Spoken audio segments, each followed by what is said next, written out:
Hey everybody, welcome back to another episode of Rambling Through Everyday Life with Fran and Angela. Angela, it's time for a guest in the podcast recording studio. I'm so excited about this guest. Yeah. For a multitude of reasons. Yeah. But I've also known her since she was itty bitty bitty, and now she's a grown-up boss who is someone that I've employed for various reasons that we'll talk about. I could not be more proud of her. She is a boss. Okay, welcome to the show, Margaret Anne Byrd. This is so very fun. Tell the listeners, whatever it is, we don't care, you decide.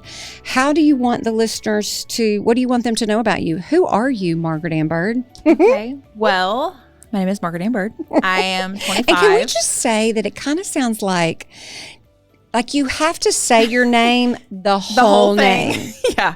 Mm-hmm. You are Margaret Anne Byrd, not Yes. Margaret Anne. You're Margaret Anne Byrd. Margaret Anne Byrd. Okay, Or Margaret Anne Byrd. Marge. Or Marge. Marge, that's right. Which I hated for a long time, but now it's stuck with me since 5th grade, and now It's it's too endearing. late to get rid of it.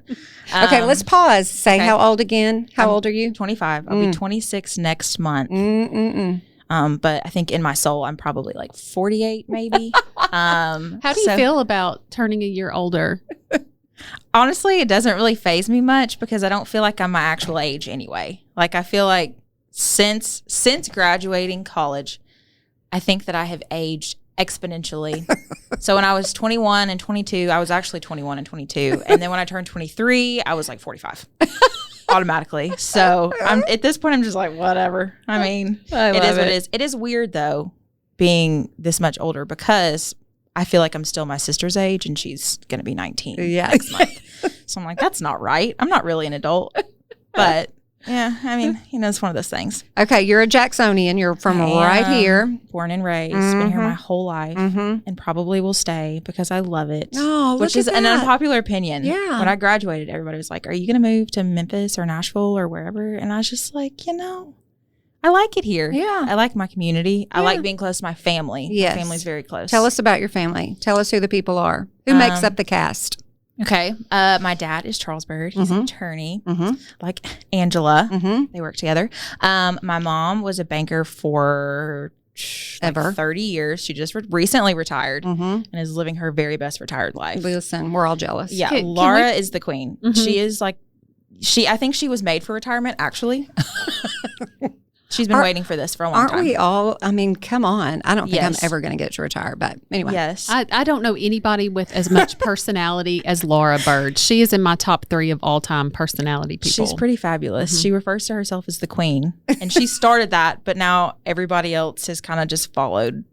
Now she's just Queen Laura. Queen Her Laura. Instagram name is Queen Laura Byrd. Oh, God, love it all so much. Yes, she's pretty fabulous. She and my dad are like absolute opposites. The whole principle opposites attract. It is 1,000% true for those two. And then my little brother is Holloway. He is also a union grad. He is now at Ole Miss getting his master's in business. He actually graduates in like 3 weeks. So proud of him. Which is so crazy. And now he's going to law school. So He's like he's a man.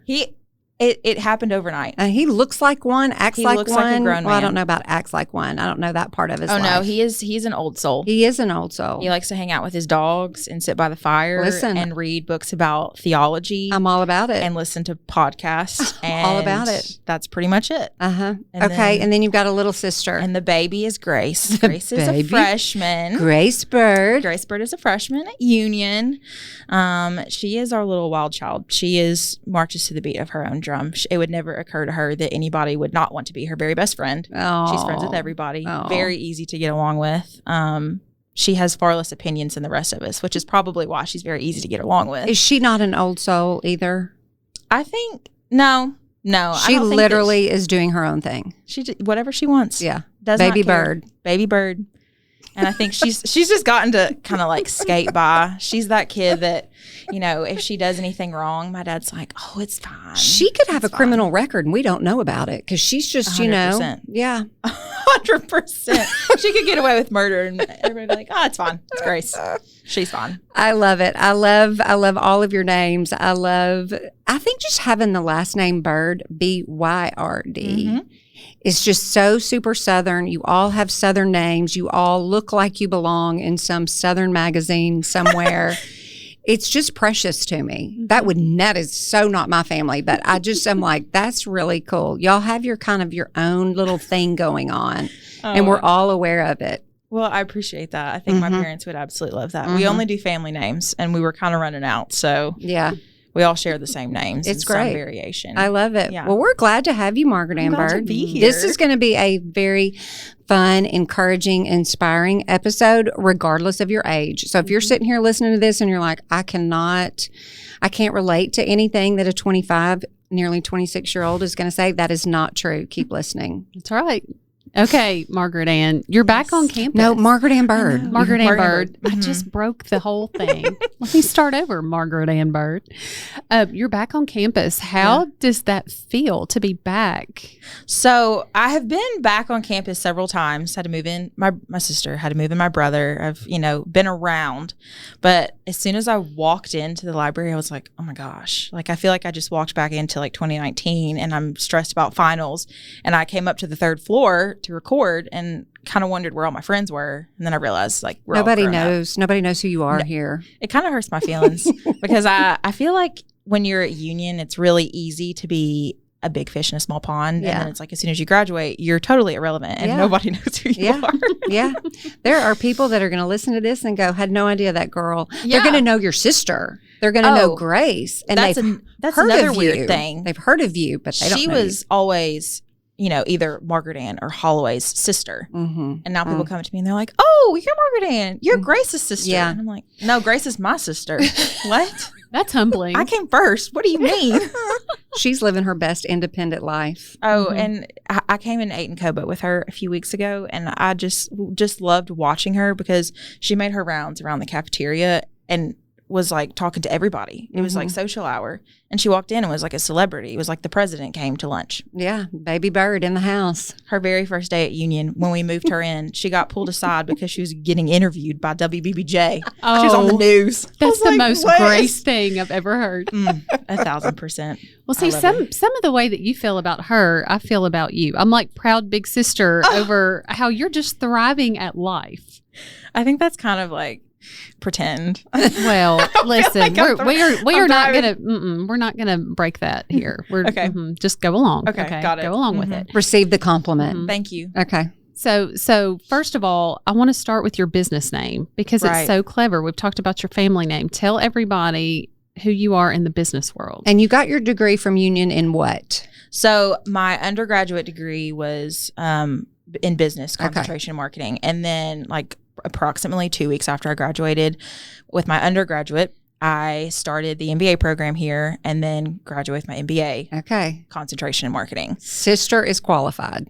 Something like that. Yeah. Well, we'll go with that. Before we get into what you're doing now, what did you think you would do when you were in college? Did you have any idea? I had absolutely no idea.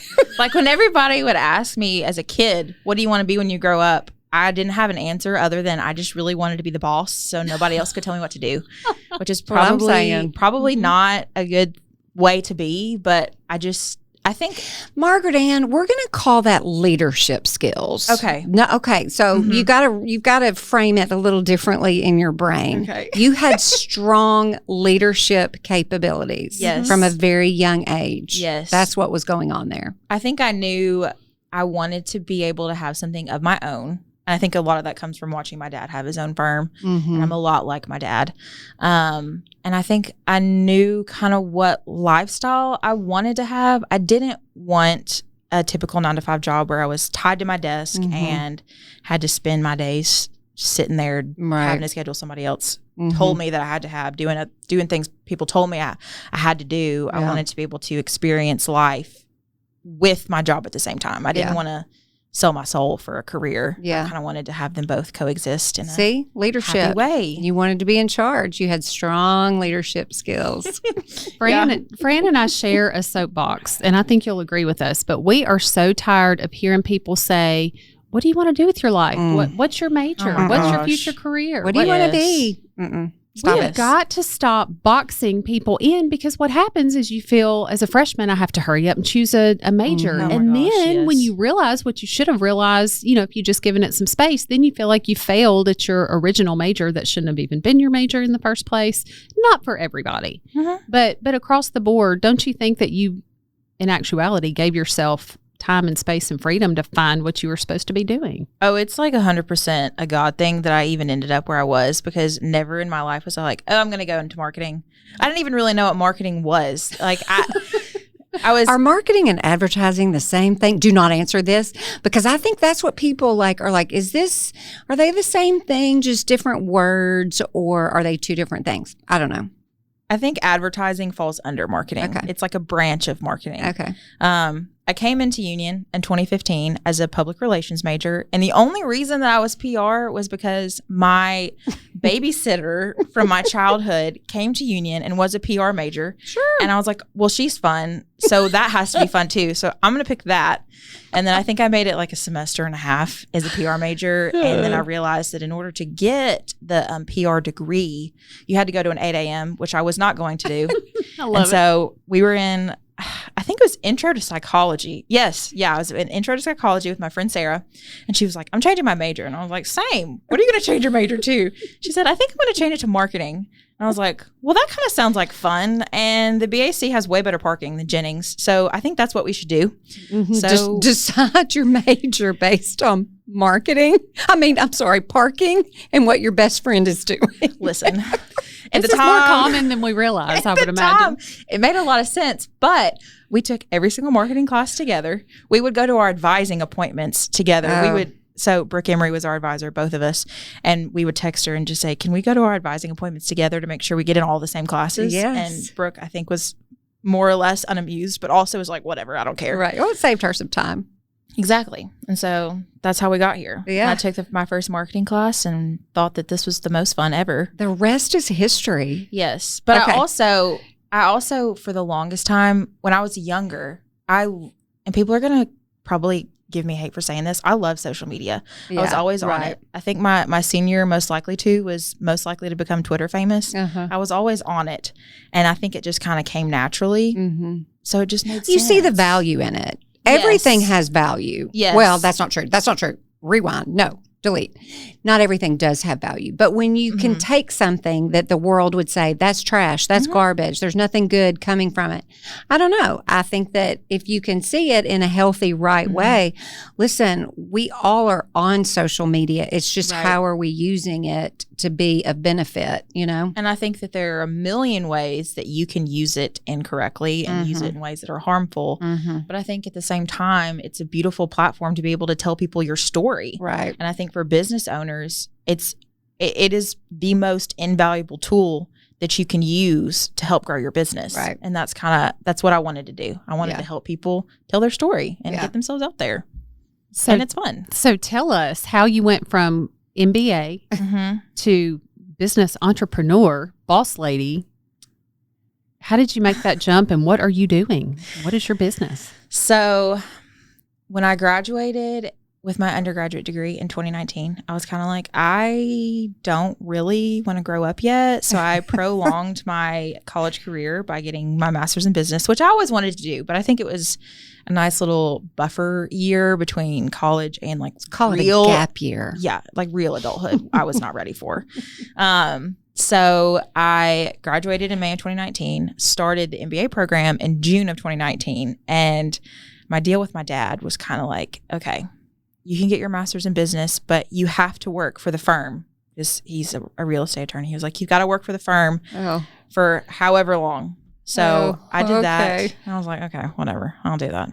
So at the time I was like doing his stuff on QuickBooks and scanning files. And I was like, Dad, this is no fun. I was going to real estate closings with him, which it was fun to hang out with him. He's fun to hang out with. But the rest of it, I just kind of thought, like, I'm too fun for this. And the only reason I would be an attorney was so I could decorate my own office, but I could do that with any other job. Yeah. So that didn't seem like a good enough reason to be an attorney. So as I'm working on my master's degree, Parker House in Jackson opened, and Mom was in there shopping one day, and Michelle basically just told Mom she wanted to hire me on the spot. So I was like walking the dog, and Michelle calls me and she's like, hey, your mom said that you're getting your master's degree right now. I know you're not working full time. Do you want to work here part time? And I didn't really even know in what capacity, but I just said yes because I was so bored and needed something else to do. And peace out, Dad. Yeah. Well, I did both for the longest time. I just needed something. And that first year, nobody prepares you for that first year out of college when all your friends leave and get married. And like, you're like, okay, I'm by myself. This is terrible. So I was like, okay, I'm just going to do this. So I worked just doing retail type stuff for the first few months. And then Michelle was like, I think you would be really good at our Instagram. Do you want our Instagram? And I was like, okay, I'll just make content, whatever. And then that became kind of like my primary role. And I did that for a while. I was also a buyer for them and did all kinds of other stuff. But I kind of got to the point where I was like, I need to kind of figure out my career. And one morning I was getting ready to go to work and I sit on my countertops to do my makeup. And I was sitting on my countertop looking in the mirror and it kind of just like hit me out of nowhere, the idea to just start my own marketing business. And the name instantly just came into my head. And I just sat there for a second and I was like, God, is this what I'm supposed to do? Dear God, help me out. Yeah. And so I kind of sat on the idea and tried to figure out logistically how it would work. And things kind of just fell into place after that. And what year would this have been? Give us some context. This was December 2020. Okay. When I left that job. Okay. And January, I started doing things on my own. And what's it called? What's the name of this? Byrd Marketing. Seriously, Angela, it doesn't get any better than that. It sounds so Southern, so beautiful, so fancy and fun. Thank you. So trustworthy. Mm-hmm. Well, that was my goal, Mm-hmm. Well, you did it, all in the name. Well, thank you. Okay, so you don't know what you're doing. Really, right? I mean, because here's the reality. We get degrees, you have an undergrad, you get a master's degree, but then all of a sudden you're like, oh my gosh, this is what I'm going to do. How do I do this? And I think there's something to be said for that process of learning and figuring things out. And it's okay to not know. Oh, yeah. And I think, so my business solely focuses on the social media aspect of marketing. And to be very honest, when I was getting my marketing degree, there was absolutely no curriculum here on social media. There was none. And now I think they offer classes for it. But a lot of it was just learning and figuring out the algorithms and doing a lot of studies and doing a lot of continuing ed. And there are a lot of huge marketing firms that have courses that I have like gone through and doing a lot of stuff like that. But a lot of it is really just figuring it out. Yeah. And I think in this industry too, things change so much that what you learned 2 years ago is more or less irrelevant now. Right. So it's always changing. You always have to be up to date on what is the new thing and how the algorithms change and what's trending and this, that, and the other. But I think the basic principles of marketing still apply. Yeah. But yeah, I think all of us in this industry are just kind of figuring it out. Did you just look at Parker House and your dad and say, well, I quit. I'm done because I've got my own new business now?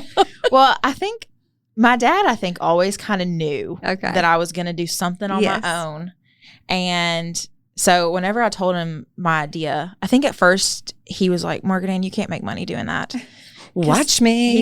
I don't think he understood it. And I still think sometimes my parents look at me and they're like, how are you doing this? Yeah, and then I had talked to Nancy, who is the manager at Parker House.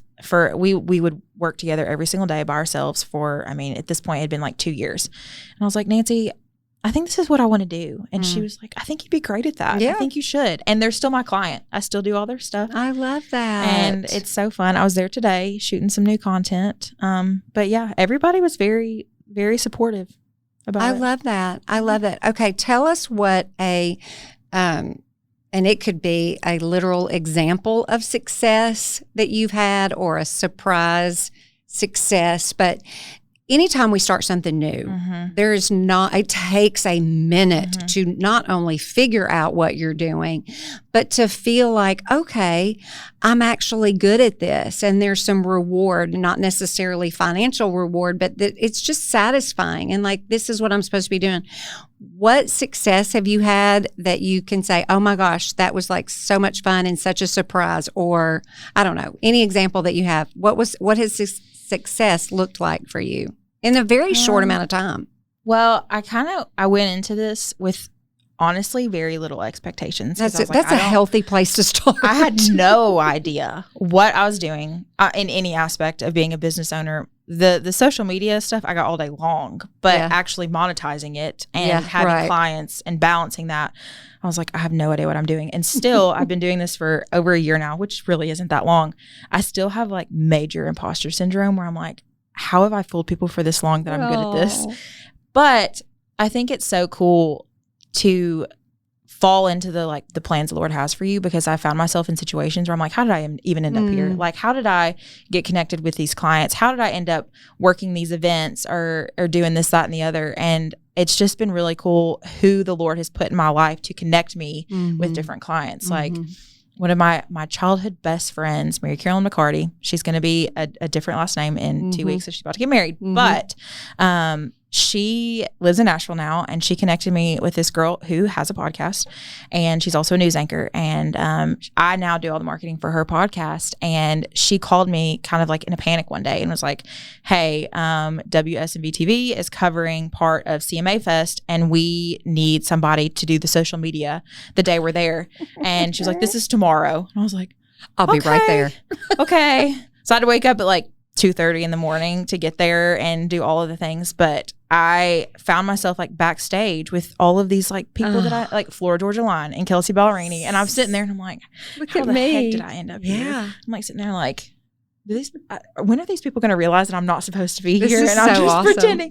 But I think just like getting to that place where I'm realizing that all of the things I wanted and prayed for are starting to come into fruition is really the success to me. Like, it's not even really having just tons and tons of clients or making tons and tons of money. It's just kind of just watching the dream happen. And also being like, thank you, Lord, because I know I did not do this by myself. So thank you for putting me here.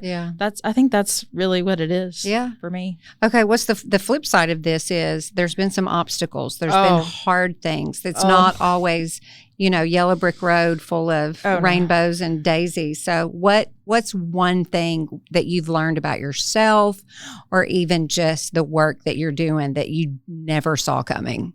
I think the biggest thing for me that I've learned is needing boundaries with business. And I think every business owner who's listening to this will agree. It is so hard to set boundaries. And I think I let myself get so burned out about, I don't know, probably like last end of summer, early fall, where I was just going and going and going and did not rest and did not take time away from work. And I think a lot of that was fear of failure, fear of disappointment, fear of letting people down, fear of letting, clients down, but also myself. And I was so worried for so long that if I didn't have the tightest grip on everything, that it would all just fall apart. And I got to a point where I was going to say where I realized, but really it was the Lord being like, okay, sis, we're not doing this anymore. Like you cannot have a death grip on everything. You need to A, take time to rest, but B, let me take some of it. Like we were not meant to control everything. We were not meant to have all of our ducks in a row all the time. And I think learning that it was okay to do my very best, but also at the same time, let the Lord just lead me instead of feeling like I had to control everything. I think that has been probably the biggest thing. Angela, is there a book that you can think of by the name of Sharon Hottie Miller that she might want to read? Actually, just did the Bible study on cost of control with fellowship a few weeks ago. It's probably my favorite book I've ever read. I was reading it and I was like, wow, this is all relevant. So if you have not read that book, everybody should. Yeah. She came on our podcast and it was like therapy. Shut up. Oh, and Fran couldn't be here that day. And I felt so exposed and vulnerable because I was like, welcome to all of my screwed up issues. Please fix me. I think she's so fabulous. You all could do a whole separate part 2 of everything that you've said, Margaret Anne, because you are Angela Jr. right now.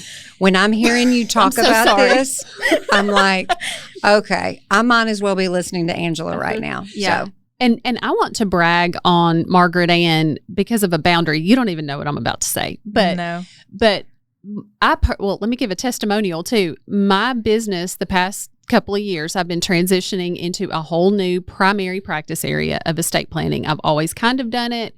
Now I've got so much business from it that I'm having to really let go of some other things that I didn't think I would have to. And I will give you credit until the day I die for this social media skill of yours, just blowing up my business. Thank you, first of all.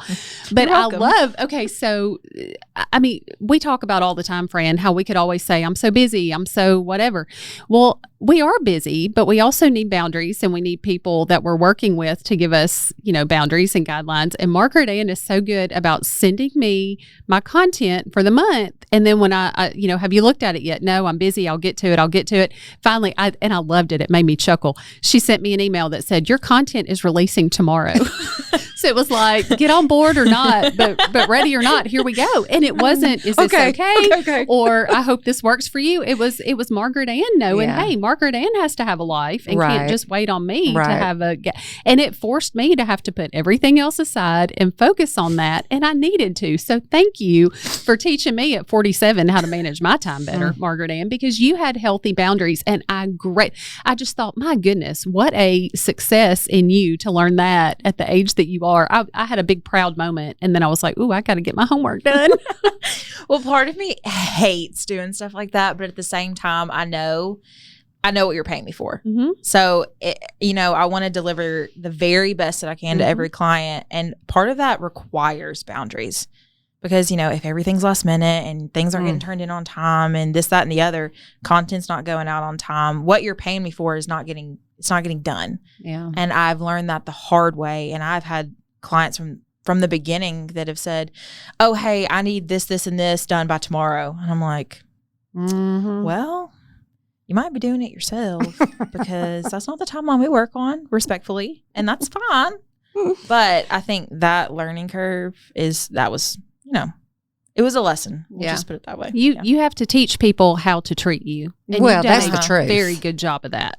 Oh, well. See, she's being a leader. Let's just go back to those leadership skills that she established early on. And you value that. You know that that's important. So you can do the hard thing. Well, and I think too, I think I had to remember that part of the reason that I chose this path was because of the kind of lifestyle I wanted to have. I did not want to be working constantly. I wanted to be able to still have a life. And I got to the point where I did not have a life. I think this summer I worked 7 weekends in a row. And I just realized this is not what I wanted. Yeah. And so I think part of getting back to what felt healthy and like a good rhythm was setting those boundaries in order to be able to have a life and have friends and see my family and, see sunlight and leave my house occasionally. Yeah. I think that was all part of it. And it is uncomfortable, but it's necessary. Yeah. Well, you add so much value to my business. I tell her every month, I'm like, this is my favorite check that I write every single month. Every single month. Yeah. For local people, talk to us a minute about the Strawberry Festival and your role in that, because that's just fun. It is so fun. It's one of my favorite weeks of the whole year. So I think for those who are not local or maybe just don't know, Humboldt does a Strawberry Festival every single year. It's a week long. It's basically a party for a week. It's a big deal. It's a big deal. They have, the fair, the carnival part of it. They have a lot of vendors come. They have the pageants. They have live entertainment. They have luncheons and all kinds of things. And last year, it deserves its own TV show, really. It really a documentary. It really needs its own documentary. The governor comes. The governor comes. It's so small town Southern. Yes. And it's been the same for so long. Like there's so much nostalgia, for me at least, attached to it that I remember going when I was a kid. And so as soon as I got the call that was like, hey, is this something like you'd want to do? There was really not much consideration time. I was like, absolutely, I want to do this. So that will be May 7th through the 13th this year. There's parades, there's all of the things. And you can go to their website and find their schedule of events and see what you want to go to. But yeah, so I do all of their social media. I'm there basically Sunday to Saturday, doing everything for those few days. And it is exhausting in the absolute best way. It is like the most fun. I love it so much. Are you much. Decked out in strawberry gear? Last year I was not. This year I feel like it is appropriate for me to get all of my strawberry paraphernalia together and really go all out. And if you know me, anytime that I can dress up is my favorite thing. You just give me an occasion, give me a theme. I'm all about it. So I already have things in my cart on Amazon. So this is awesome. I've got some earrings that are like fat strawberries that are bedazzled. I'm trying to find some strawberry shirts and stuff, but listen, yeah. Margaret Anne Byrd living her best Southern life during the week of the Strawberry Festival. It's my favorite thing. Yeah. You know, something else that just came to mind that I want to give a shout out to for a minute. We talk a lot about being better together and women needing other women and not being threatened by other professional, strong women. I know, well, Michaela comes to mind. You do not hesitate to collaborate with other strong women and surround yourself with them. Just talk about that for just a minute and why it matters. Well, I think being a woman, you already feel like you have to fight for your space in your industry. And I went into this knowing that I was like, I'm at the bottom of the totem pole and I feel like I have, you start out with no clients, you start out with really no support. And so Michaela and I have known each other since sixth grade. We went to, middle school, high school, college together, and she is a very talented, very successful photographer, graphic designer. She has a multitude of talents, honestly. And so she was starting her graphic design, photography business kind of around, I think she started before me, but around the same time. And I realized very, very early on that she had strengths that I could use that were not necessarily my strengths. Can we just stop right there? She has strengths that you can use because they're not your strengths. If that could just be like a curriculum. That gave me chills. And a lesson that we start teaching young girls from the time they're in middle school to high school to college into adulthood. She's not a threat to you. She is to come alongside and to help you. And y'all complement one another and you can both be successful. Well, and it is fun to see what we can create together that we know we couldn't have created by ourselves. Well, just jot that one down in the book, sisters, right there. There's a chapter in a book right there. Yeah. Well, and it's been really cool to see who, like I said, who God puts in your life to, help you flourish on the path you're supposed to be on. And I think that she is so one of those where if I get a new client, I'm like, hey, you need new branding, you need new logos, you need new pictures. I'm like, I'm going to call my friend Michaela and see if she can do that. And she has, followed through with everything so well and just been such a joy to work with. And I think too, it's so fun to see your friends succeed and to see their businesses grow. And I think from the very beginning, we both felt like we were kind of in the same place and have, like, without hesitation, cheered each other on. And she has been one of, like, my favorite relationships that has grown through this business. She's so fabulous. Tell you. Well, Angela, let's just shed a tear there and cry over that. Mic drop moment. And I also feel like the listeners deserve to hear quickly that you connected me with Michaela through my work, but then she made our pictures for the 100th episode. And if everybody listening could have seen what Michaela made us do to get the pictures that we posted. Wait, what was the word? Was it frolic? It was frolic. She told me to frolic. And I'm like, Michaela, I don't frolic. I'm not a girl. I didn't have girls. I don't know how to do this. We are holding balloons. I don't know what I'm doing. On the great lawn of Union University in front of the library in all its majestic splendor at sunset. And Fran and I are frolicking. I think the word traipsy, is that a word? I could have cussed underneath my breath for a minute. We were skipping and looking at each other and laughing, and we were just and we had an audience building. It was just like, what is happening? And Michaela got, if you saw our social media, she got the best shots out of that, and we'll have laughs forevermore. But she's a pro. She is a pro, and it comes so naturally to her too. I think she started out pre-med in college. Wow. Then ended up, I don't really even know how she ended up, but she ended up being in graphic design. And then she, I think just a couple years ago, started doing photography, but she's so talented. I just look at stuff she does and I'm like, oh my gosh. Like I can't even imagine having that just natural talent. But my family is, number one fan of Michaela Allen for photography and design. We've gotten sibling pictures done. I had my personal like business branding pictures done. I was talking to my dad the other day. He was like, I think we might need to get new headshots. Do you think Michaela Allen's available? I was like, I bet so. Okay, let's wrap up with this, Miss Margaret Anne Byrd. I think it's important, something that Angela and I love to talk about a lot. I wish we did it more often on the podcast. I think once upon a time we honestly said, we're going to ask every guest this question. Did that happen? No. We probably asked one person out of a whole season. We're bringing it back. Our intentions were really always very good. But it's important. And I think it's important in the context of you're young, but yet you are confident. You know what you love. You know where you're gifted. You know your strengths. Have you arrived? Well, of course not, because you're 25 and you're just starting out on this journey. And so you are very teachable. And the Lord has been teaching you a lot of things in the last season, whether you look back over the last year or the last 6 months, whatever time frame you want to give it. What has the Lord been teaching you in this season? I think being 25, everything feels very difficult in ways that I was completely unprepared for. I think when we're in college, everybody's like, oh, what are you going to do? Like, what's your career going to be? You know, when you're getting married, all this. And there's so much pressure to have everything figured out and to feel like you have arrived and, you know, just have everything packaged up with a little bow. And it's like, oh, I'm done figuring things out. Like, that's it. We're here. But that's not actually how it works at all.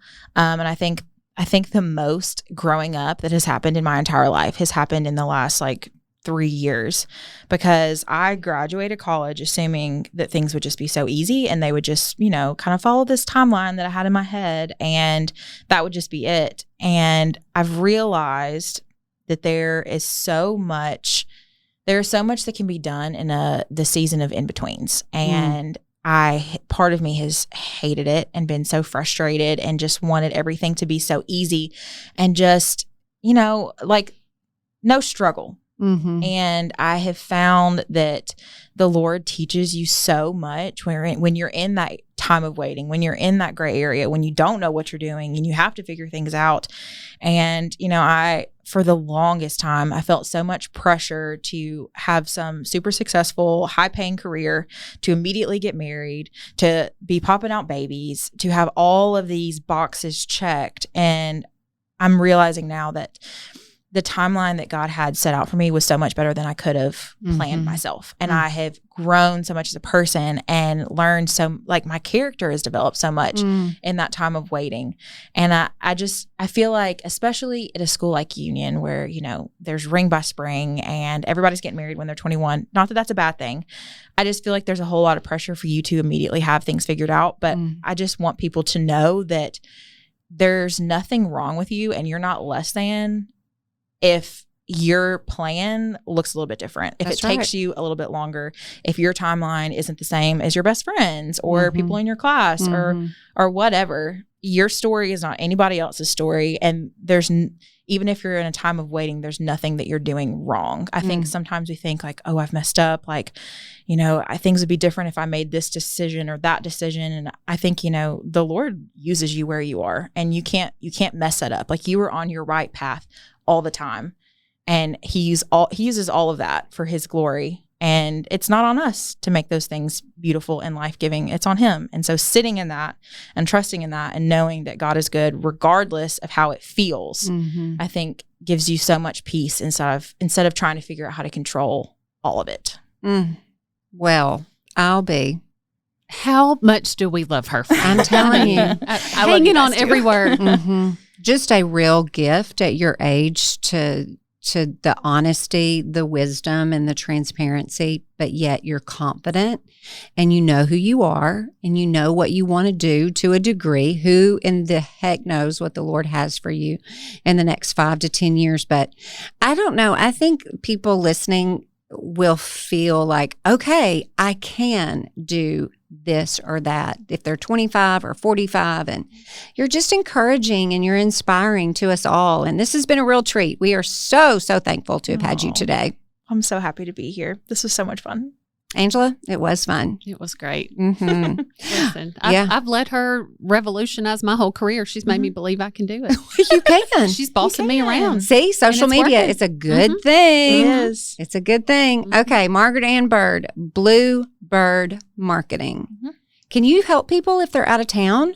I do have a lot of out-of-town clients, actually. Okay. And we are almost to the point of taking on new clients. I'm expanding, trying to get some new hands to help. Okay. But yes, I can. How about that? All right, Angela, I love it so much. Thanks, everybody, for listening to this week's episode of Rambling Through Everyday Life with Fran and Angela and Margaret Anne Byrd. We'll see you next week. Y'all have a super great day.